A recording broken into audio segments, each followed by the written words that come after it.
क्या आप जानते हैं, भगवान जगन्नाथ का असली रूप ये लकड़ी की मूर्त नहीं बल्कि एक चमकता हुआ नीला पत्थर था जिसे नील माधव कहा जाता था। आखिर वो दिव्य पत्थर गायब कहाँ हो गया और भगवान अधूरी मूर्त में क्यों बदल गए? ये कहानी मालवा के राजा इंद्रद्युम्न से शुरू होती है। उन्हें पता चला कि ओडिशा के घने जंगलों में भगवान विष्णु साक्षात नील माधव के रूप में पूजे जाते हैं। राजा ने अपने मंत्री विद्यापति को खोज पर भेजा। विद्यापति जंगलों में भटकते हुए आदिवासी सरदार विश्ववसु तक पहुंच गए, जो गुफा में गुप्त रूप से नील माधव की पूजा करते थे। विद्यापति ने सरदार की बेटी से शादी की और जिद करके गुफा देखने की बात मनवा ली। सरदार ने शर्त रखी कि वे उनकी आंखों पर पट्टी बांधकर ले जाएंगे, लेकिन विद्यापति ने चालाकी की। उन्होंने रास्ते में चुपके से सरसों के बीज गिरा दिए। कुछ दिनों बाद जब बारिश हुई तो सरसों के पौधे उग आए और विद्यापति को गुफा का रास्ता मिल गया।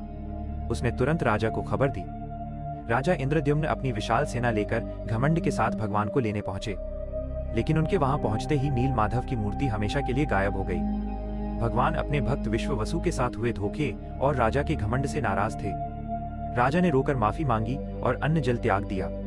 तब आकाशवाणी हुई, मैं अब उस पत्थर के रूप में नहीं मिलूंगा, अब मैं समुद्र तट पर एक लकड़ी के लट्ठे के रूप में आऊंगा। कुछ समय बाद पुरी के समुद्र तट पर एक विशाल अद्भुत लकड़ी का लट्ठा तैरता हुआ आया। राजा समझ गए कि यही भगवान का नया रूप है। उन्होंने तुरंत आदेश दिया कि इस पवित्र लकड़ी से भगवान की मूर्ति बनाई जाए। लेकिन समस्या ये हुई कि वह कोई साधारण लकड़ी नहीं थी। जैसे ही राज्य के बड़े बड़े कारीगर उस पर छेनी हथौड़ा चलाते, उनके औजार ही टूटकर बिखर जाते। उस दिव्य लकड़ी पर खरोंच तक नहीं आ रही थी। तब स्वयं भगवान विश्वकर्मा एक बूढ़े शिल्पकार के रूप में आए। उन्होंने कहा, तारांकन, मैं इससे मूर्ति बनाऊंगा, लेकिन मेरी एक शर्त है, 21 दिनों तक कमरा बंद रहेगा। अगर बीच में दरवाजा खुला तो मैं काम छोड़कर चला जाऊंगा। राजा मान गए।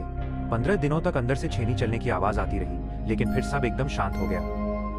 रानी गुंडिचा को लगा कि बूढ़ा शिल्पकार शायद अंदर मर गया है। घबराहट में उन्होंने दरवाजा खोल दिया।